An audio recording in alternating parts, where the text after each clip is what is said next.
Welcome back to another episode of Oddly Specific Pop, the fastest growing podcast in all of YouTube and on all of the podcasting platforms. I'm your host, Luis Chavez, and I'm joined, as always, by my co-host, AJ Hoven. How you doing, AJ? Hey, I am be okay. Just trying to get by, man. How are you, Lou? Same. A lot has happened 2020 is just a remarkable year. And I must say, I love the fact that I'm living through history. You really are. We all are. But in more specific terms, I'm doing okay. Good, good. Well, that's good. There's a lot to cover. Today we are going through a rather legendary director, writer, auteur. It's pronounced author. Author, Yeah. that's right. Yeah, he is the author of many movies. Sorry, I don't speak French. Submarine enthusiast. A submarine enthusiast. That is correct. So yeah, there's a lot going on here. Yeah. Right. I mean, we are, of course, talking about the same person, AJ, right? we are. Okay, well, Michael let's say it on Scott. three. Damn it.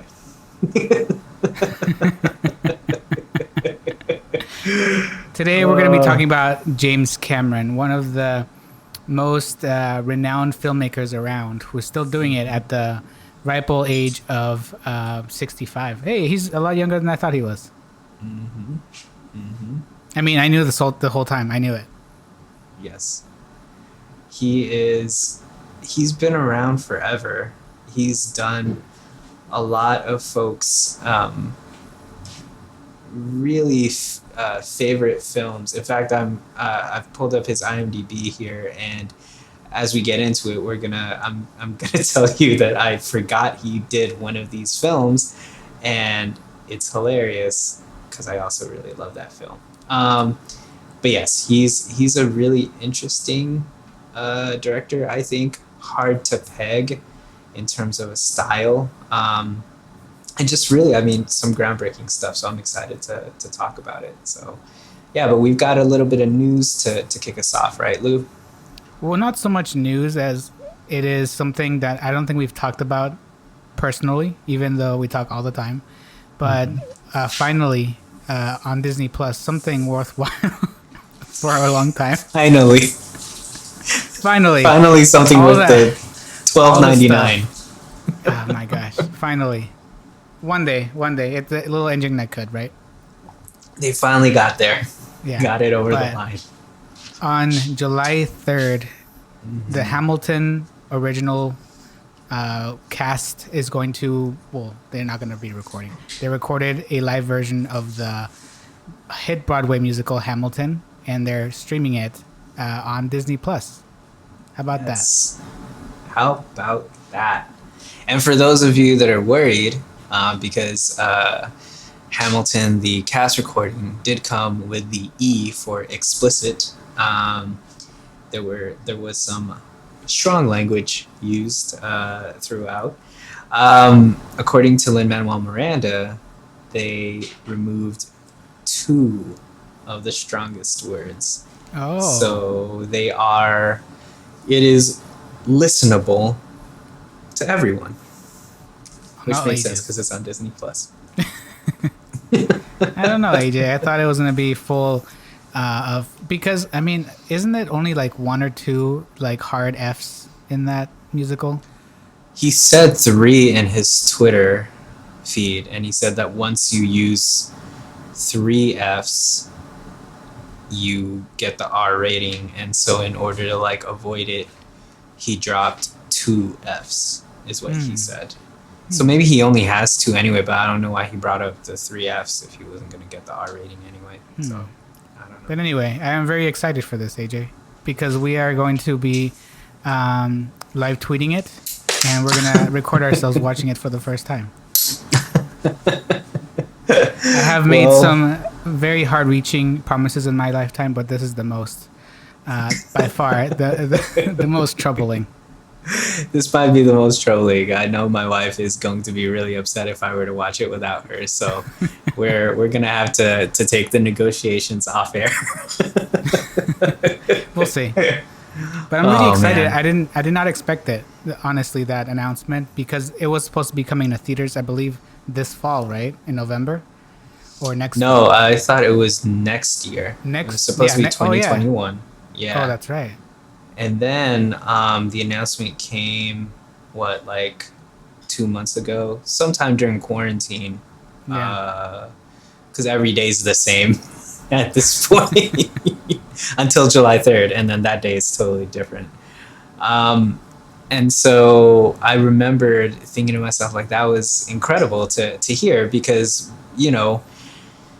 that they had a year, and my understanding was that it was probably going to land around the Independence Day holiday anyway for that Hmm. release. So they basically have at that point, at the time that they decided to push it forward to July of this year, they had, what, 14 months, 15 months. Hmm. And I mean, I don't know how optimistic anyone is about like a vaccine, but they could have, you know, just pushed it and waited it out. But this is one of the rare good entertainment pieces of news Yeah. that one can receive. So yeah, very exciting. I'm Very, very very excited. excited. We'll make another episode on Hamilton because, I mean, people are begging us for another Hamilton episode. So, Are they our people? Is yeah, it just one person? And our is it our subscribers. intern? We have a total of one comment in our on our videos, and the comment Oh, is "wanna be friends." So all I'm saying is it's definitely not a bot. wait, that comment is wanna be friends? Yeah, I'm I'm pretty sure it's a bot. That's the joke, AJ. The I had joke no is idea it was a bot. Okay, that's hilarious. sorry to burst your bubble. I wanted more friends, man. The I wanted threshold more for friends. friends is pretty short. Yeah, my bar is on the floor for that. Yeah, my top 8 is pretty full already, and I don't want to drop anybody. Got it. Got it.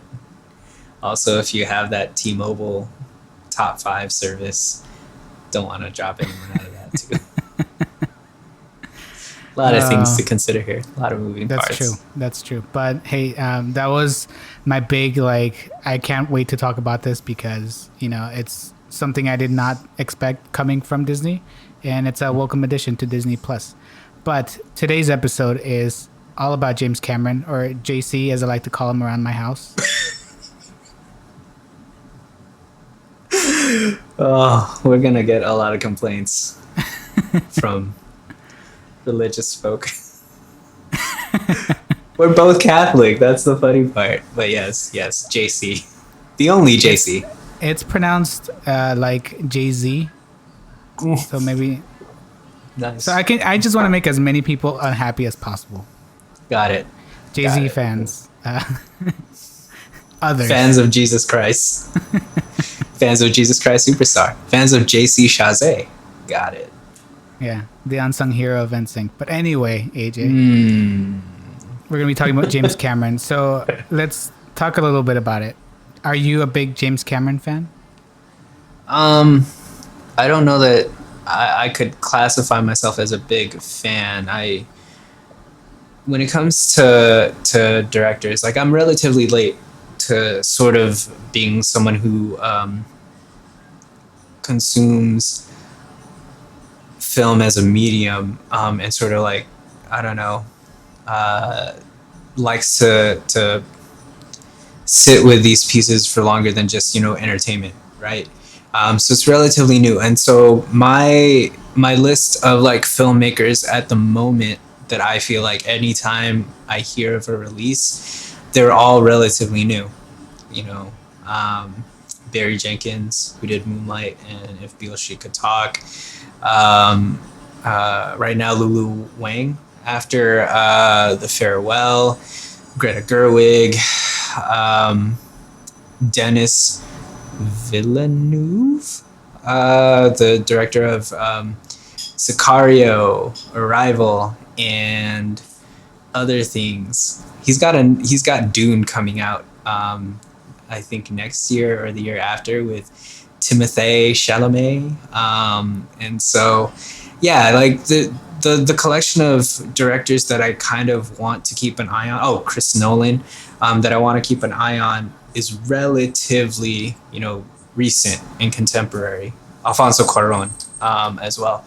And so, like Cameron, Cameron, correct me if I'm wrong. He hasn't had a major release where he's been a director and or writer since Avatar, Yeah, which his came last. out in 2009. Yeah, that was his last movie. Yep, yep. And so, um, yeah, it's tough for me to say that I look to him as a fan, but when we pitched this idea to each other, um, oddly enough, we were pitching baseballs and then also doing that over a pitcher of lemonade. Hmm. We take pitching very seriously. Once a I week. think, yes. I think that the thing that at least for me, that I was surprised by was just how much of the films that I grew up with, how many of the films that I grew up with were actually Cameron films, and how many of them I feel still retain, that level of being beloved and still relatively hold up. Now, we had big plans for this episode. I was thinking to myself, I was hoping to rewatch Aliens because it had been a real long time since I'd watched that. I'd recently enough, like I'd watched Terminator 2 like 2 years ago, a year ago. So that I was like, what, if I get to it, I get to it. I still wanted to because that's such a wonderful movie and I've seen it multiple times. So I felt like real good about that one. It had been a really long time since I'd seen Titanic and I wanted to see it again. And then I also was thinking maybe I'll watch the first Terminator again, because I think I've only seen it once, maybe twice. Only film I ever got to this in this time was Aliens. So unfortunately, that's going to be sort of like where I'm going to be coming from, and then also from my memories of the other films. But yeah, what I was really surprised by in general was that I have such a positive review or sense of feeling when I look back at all of these films by James Cameron that I really enjoy, and except for Avatar, and we haven't had anything since. So, yeah, I don't know. What about you? What are your initial thoughts when you think of James Cameron? Yeah, so James Cameron is one of these directors that I had no idea was like a part of my life as I was growing up until later in life when I went back and got into like filmmaking, and I thought, well, who directed these movies, over time? And I didn't know that all these movies that I've watched as I was growing up, it was all James Cameron movies, because it was like kind of like I grew up between here and Mexico, and so far and few between that the movies that I was able to see was anything that was like on cable. I just happened to be on, or things that were in the theater. And one of my earliest memories of the theater is going to see Titanic, and I was like 6 or 7 when that came out. So I was, I was probably just brought in because my aunts or something wanted to go watch it. But I was so like I hadn't seen Titanic in a long time, so I thought I went to go watch it again, right? So I went to watch Titanic recently last week, and I thought, well, maybe the reason why I think Titanic is so good is because I'm remembering it from my memory, and I have fond memories of watching it as I was growing up. So I don't really remember much of it. But then watching it again, it still stands the test of time, which is something you can't say with a lot of directors, because, or at least a lot of movies, because sometimes when you use like stuff like CGI, it kind of dates the movie. You see certain effects, you're like, that's a 2000s movie or that's a 90s movie. But there's certain directors who are able to direct and to make these type of movies that kind of just, no matter when you watch them, they still feel fresh. And I think James Cameron's one of those directors, just like Steven Spielberg, to an extent, in the 90s was like that. Because if you watch Steven Spielberg's movies in the 90s, in the 80s, like they still feel fresh and not so much, like, what's it called? The Indiana Jones that came out in the mid 2000s, right? So I just watched Titanic last weekend and I was like, yep, it's still good. And I was amazed because I had not seen it in a long time. So I was ready to be like, oh, Titanic was such a weird movie and what a relic of its time, but it's quite an achievement that even after this much time, it still is so fresh. And that was the only movie that I was able to watch again because I don't know if you guys remember, Titanic is 3 hours long. Yes, and it is. And it's not even me being funny. It is 3 hours long. But even at 3 hours long, it doesn't feel like it's bloated in any way. It feels very much, it feels weird because I wanted to be like halfway through. It was like, I thought I was going to get fatigued over watching it, but it just kind of takes you from one thing to another and it just kind of, it doesn't overstay its welcome. And then, the Titanic is like the backdrop of it, but like the character stuff that he does within it, it's very, very impressive. And I did not get a chance to watch some of the older movies, but from what I remember watching some of these, I could tell that if I went back to them, I would have similar thoughts. And not so much like with Avatar, which I kind of refuse to rewatch, even having access to it on Disney Plus. Subscribe if you're not subscribed, if you can afford it, because Disney. Anyway. No, but seriously, it's been on Disney Plus for over a year since I've had it, and not once have I thought, sure, I'll watch it. It's just been like, not today, James Cameron. But I don't know, because that movie is very weird to me because I remember watching it and thinking, this is the most amazing movie I've ever seen, and I think watching just clips of it kind of make me fatigued of that movie. But I don't know, maybe I'm getting ahead of myself here. But what do you think of like his work in general? I think that what's really interesting to me about him is that he has a very good understanding of sense of scale, sense of scope, and I guess I can't tell, but he has a lot more writing credits than he does directing credits. So I'm going to presume that he got his start as a screenwriter, and so he has a phenomenal understanding of narrative. And I think that that's so great because, I don't know that Aliens is better than Alien. I think I prefer Alien. But Aliens is quite the achievement. You talked about Titanic being 3 hours. When we were talking about this off air, I'd mentioned that one of the things that I remember growing up, because we owned that movie on VHS, there were only like 2 films that we had in our house that required 2 VHS tapes, for you to play it. It was Titanic and the 10 Commandments. And so it was a double VHS. And so it was just really weird. But what I do remember was that the multiple times that I'd seen Titanic, it never felt like, it was overweight, that it was dripping with way too many things, you know what I mean?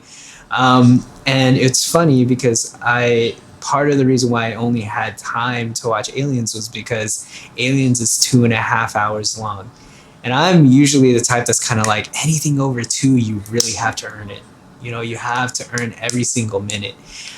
My goodness, the pacing of Aliens is exquisite. It is perfect. I don't know how else to change that film. I mean, there are other parts of that film that maybe I would change. And definitely it's a film of its time. That there are certain parts and certain dialogue and certain characters that maybe shouldn't or wouldn't exist, and certainly wouldn't exist in the same ways they did then. But I would not change the pacing. I would not change its structure.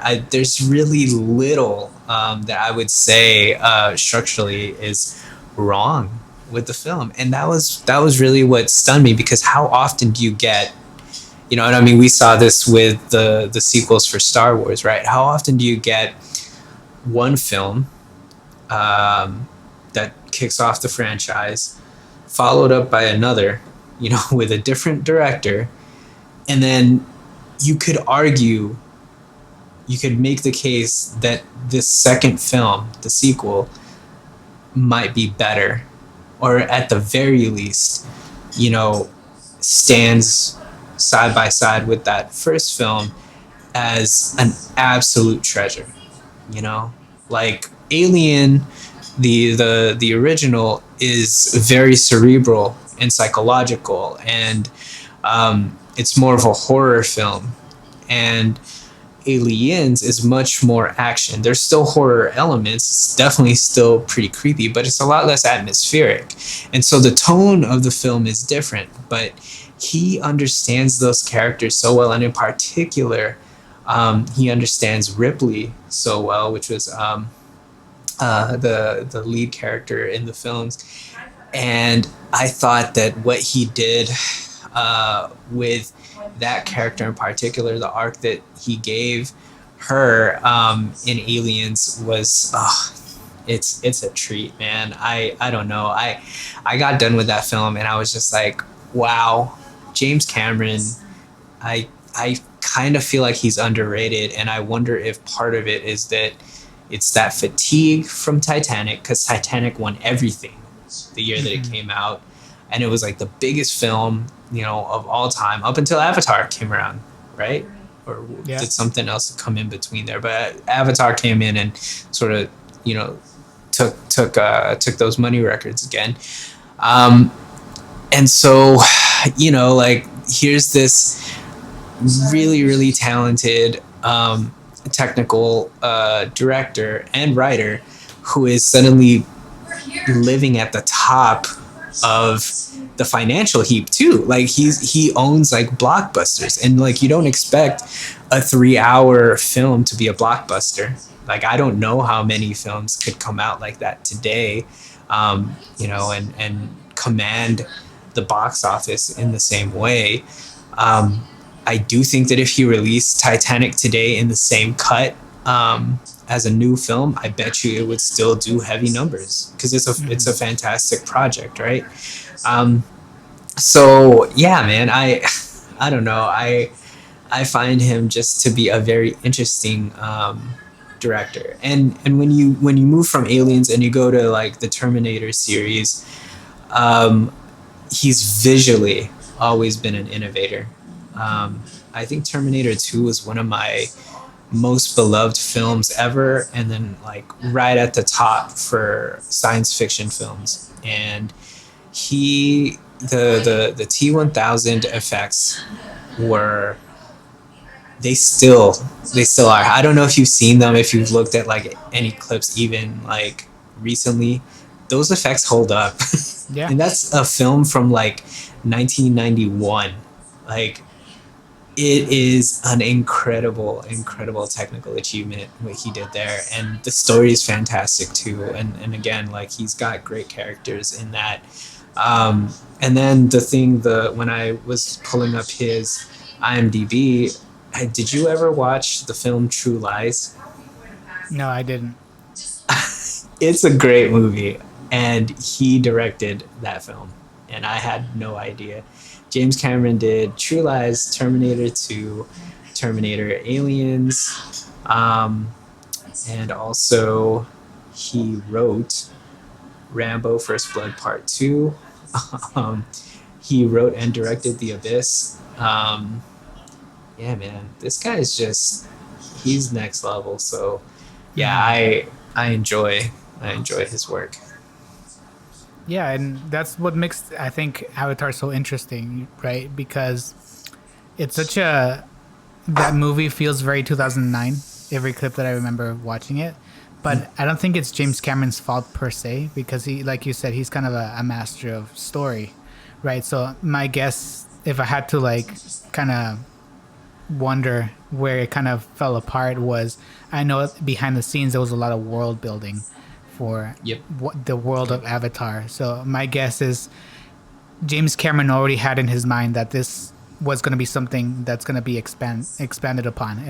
That's the first movie that's going to be released on this thing, and they're going to expand it. So they want to build an infrastructure for all this mythology. So they created a new language and music and species, and he put a lot of work in things that people don't really notice, which led me to scratch my head. It's like, why are you doing all this stuff for, if it's bogging down the actual story? Because the story is kind of simplified, because it's really, I don't know, it's a story that's been told before, but it has outer space elements. It's a science fiction story now. So my guess is, if with everything that he does, he always tries to like elevate what he's doing. So my hope for the new Avatar movies, even though I have no intention of ever watching them, unless I'm proven wrong, is that maybe there is a larger plan that was started with Avatar 1 and that's going to keep going into Avatar 2 and 3, and I think there's 5 of them. So like, just knowing that there's 5 of them, it's a lot to think about, and the rewatch of Titanic for me kind of revived my hope in James Cameron. Like, okay, this guy knows what he's doing. It's just a matter of finding the right story and kind of bringing back that simplified version of his skill set, and not so much of the world building. And I think Avatar 2 and 3 and so on can be something more than the legacy of just Avatar. So people don't think about him like that, just as the Avatar guy. Well, I think that's sad if that's all they think about him for, because I mean, even if you want to forget Titanic, which you shouldn't, that, Terminator 2 is enough to stake an entire legacy on, in my opinion. Like, that film is freaking perfect.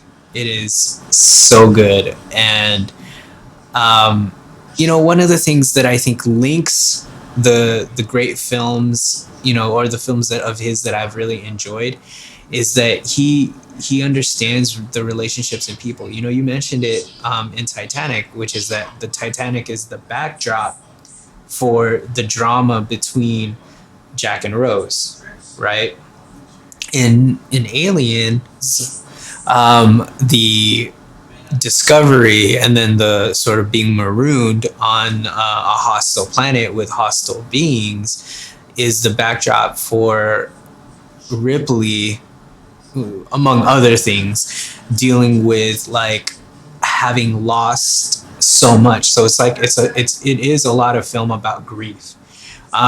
In Terminator 2, it's about, can you really get away from like the debt from destiny? Like that's the question in this time travel, right? Is, can we rewrite the future using the tools that we have to ensure that you can save this particular child's life, and the thing about all of these films is that they each had moments where I was crying, in all of them.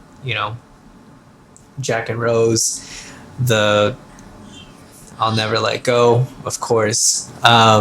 In Terminator 2, it was when John Connor is saying goodbye to Arnold Schwarzenegger, the Terminator that was protecting him in this film.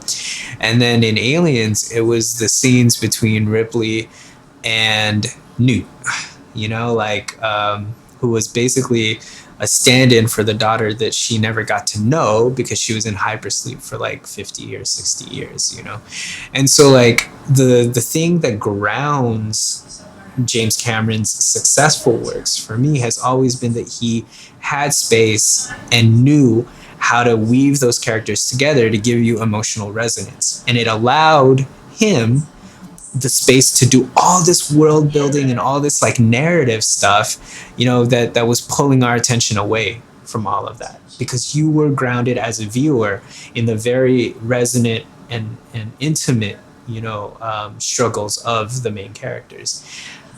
I want to believe, because I remembered how I felt when I walked out of Avatar. I was like, that wasn't bad.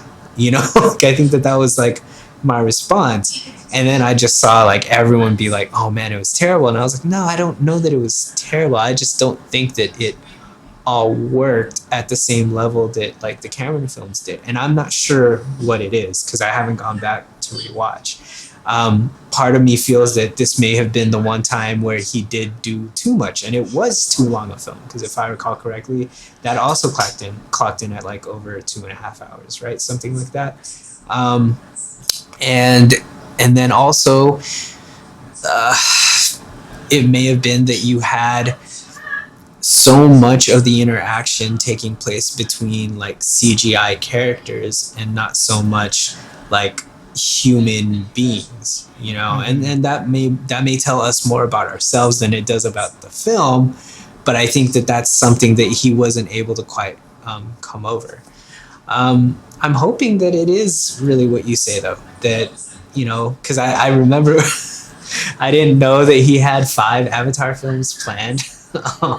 You know, like even with that first in mind. And so it came as a shock to me.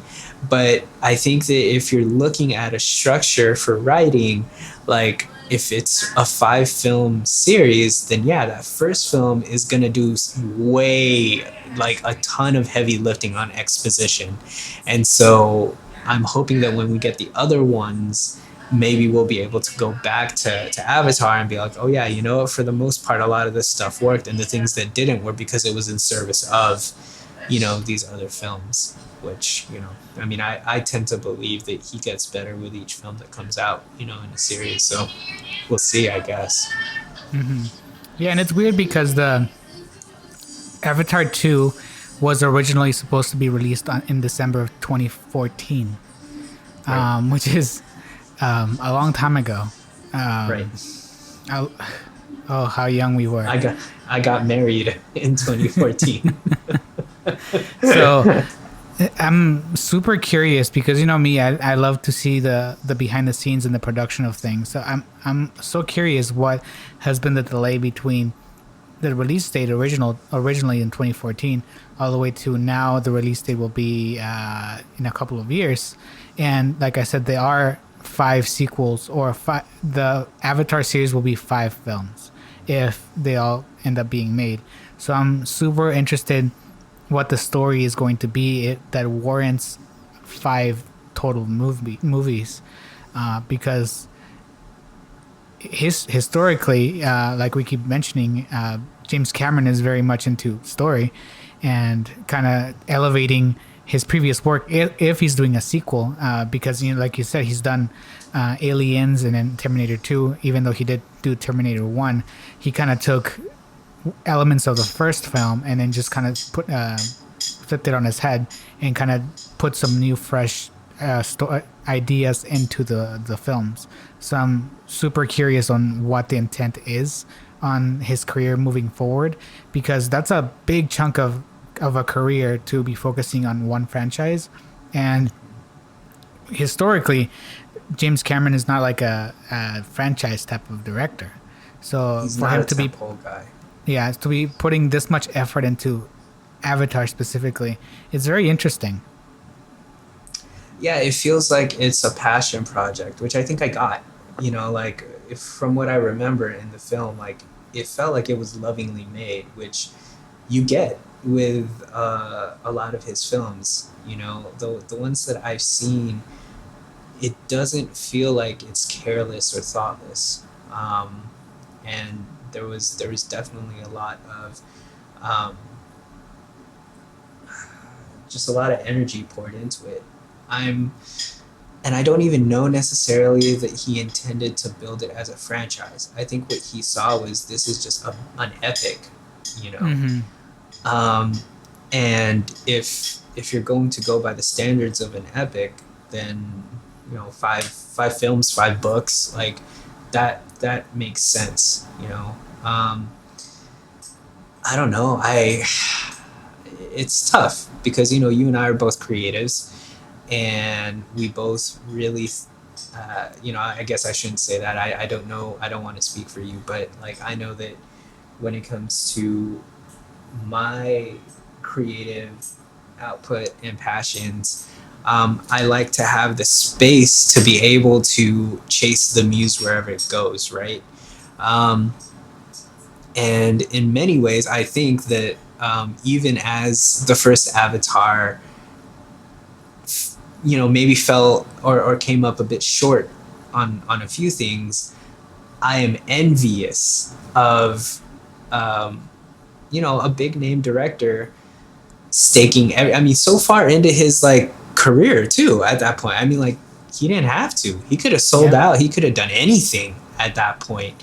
And for him it was like, I'm going to unravel this weird story that I've had in my head forever, and that's kind of rad. So I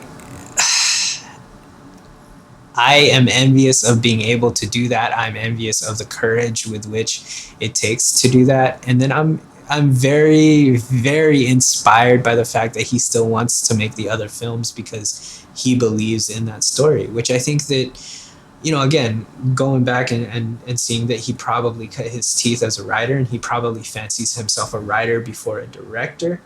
I feel like there's a something that really resonates in that. You write the story that's in front of you, write the story that's in your heart, and it seems to me that it's this. And for all the things that James Cameron might be, I feel like Ernest is definitely one of his things. Like, there's a sentimentality that emerges in all of his films, and I thought it was most clear in Avatar.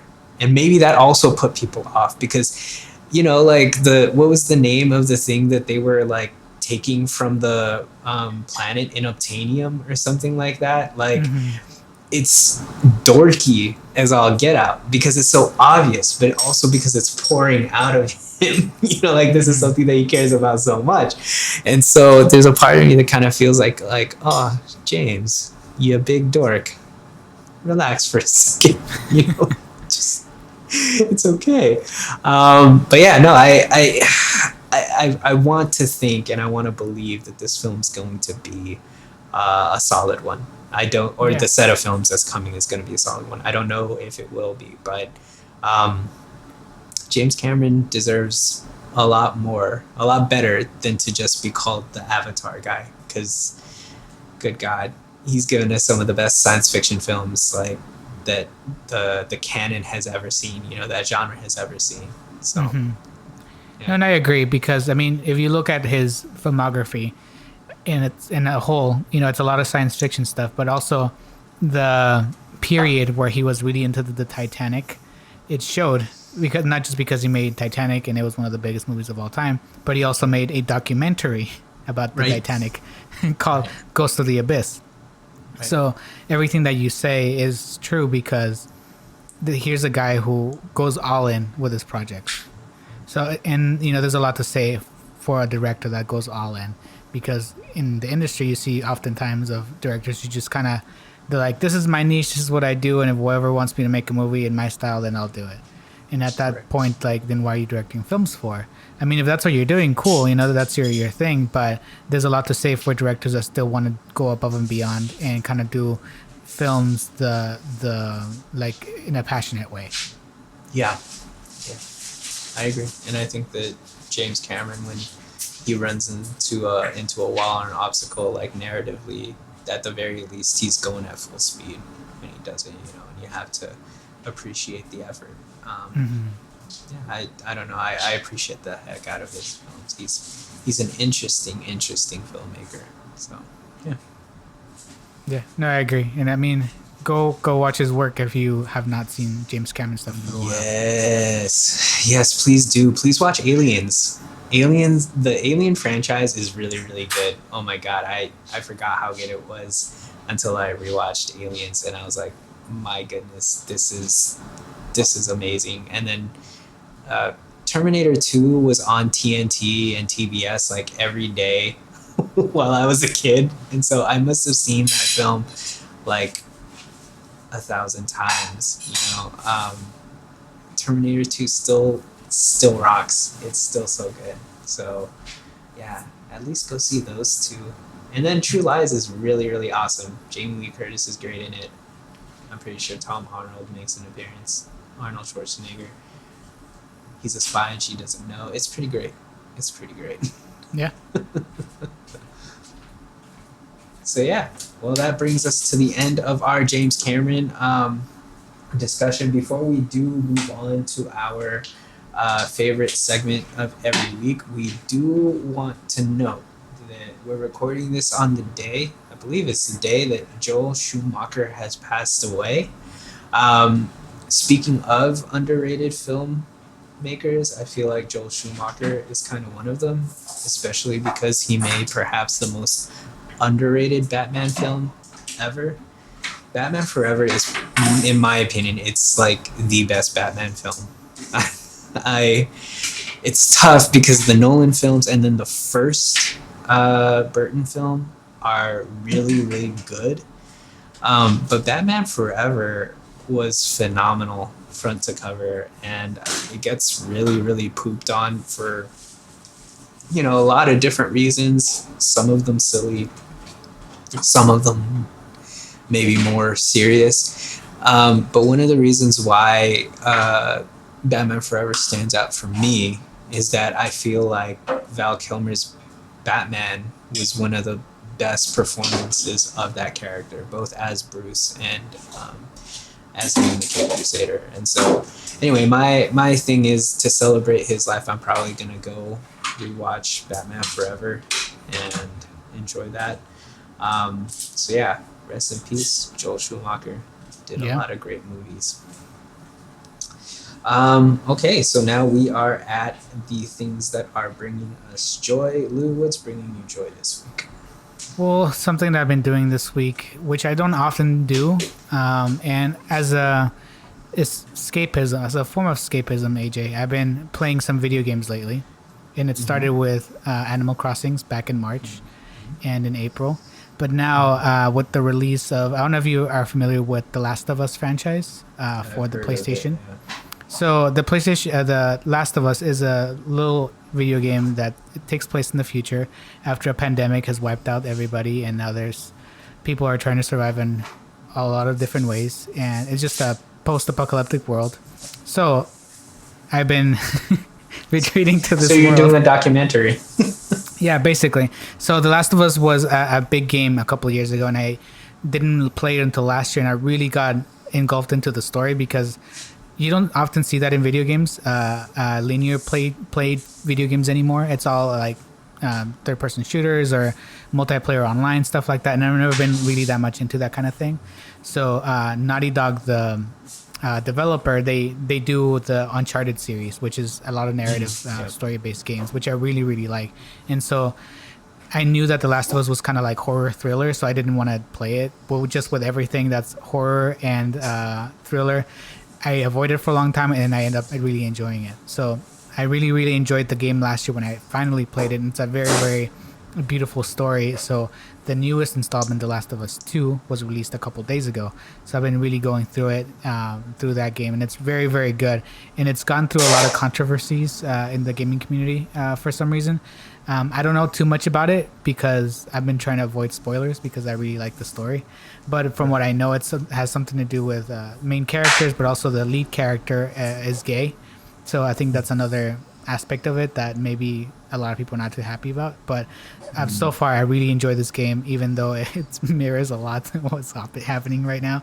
But at least it's so cartoony to the extent to where like that couldn't possibly happen, even though we're currently going through a pandemic and this game story starts with a pandemic. So if anybody's interested in video games at all, I highly recommend The Last of Us 2. Very nice. Very so nice. My brother's been playing The Last of Us. And, oh, nice. And I think he just got The Last of Us 2 based on when we just had our conversation, our family FaceTime, and he said he'd been playing The Last of Us 2. The original came out on PS3. It's a PS3 title. Oh man, and I wish my PS3 wasn't broken. Yeah. There's a lot of things I wish right now. Oh boy. Well, so the things that are bringing me joy this week, there are a few. So first, I hadn't had an opportunity to mention it, I don't think, in the previous episodes because I think that the times that we ended up recording them kind of like worked its way around when I was watching it. But the ESPN documentary, The Last Dance, was something that I finished a few weeks ago, and I just had a blast going through it. Is very nostalgic. I love basketball. In the Philippines, it's like our national sport, and so I knew of the Lakers and Magic Johnson and Kareem Abdul-Jabbar before I even immigrated to the U.S. Like that's how big basketball is in the Philippines, and so um, I grew up in the Jordan era, and so seeing all of this stuff just kind of brought me back to that time, and it was really really fun. And then I just finished like 2 days ago, The Watchmen, HBO's The Watchmen, and it is an incredible achievement in terms of TV. It is also very, very timely. Given discussions on race and policing and the white supremacist history of America. It takes place. It's a sequel to The Watchmen, so it sort of takes place in that alternative reality that was set up by Alan Moore's comic. And actually, that film is probably Zack Snyder's best film. So if you want to like watch Zack Snyder do something that was maybe kind of competent, that's the film that you want to watch. Anyway, I thought that The Watchmen was really, really, really wonderful. It's a lot of things in there, a lot of complex stuff to go through. But yeah, I highly recommend catching The Watchmen. And then the final thing is Phoebe Bridgers' most recent album just dropped this week. And It is a gift. It is so beautiful, tender, and honest and earnest, which I think are things that we really need right now. So definitely get out there, listen to the album. I think she does a phenomenal job. So yeah, that's it.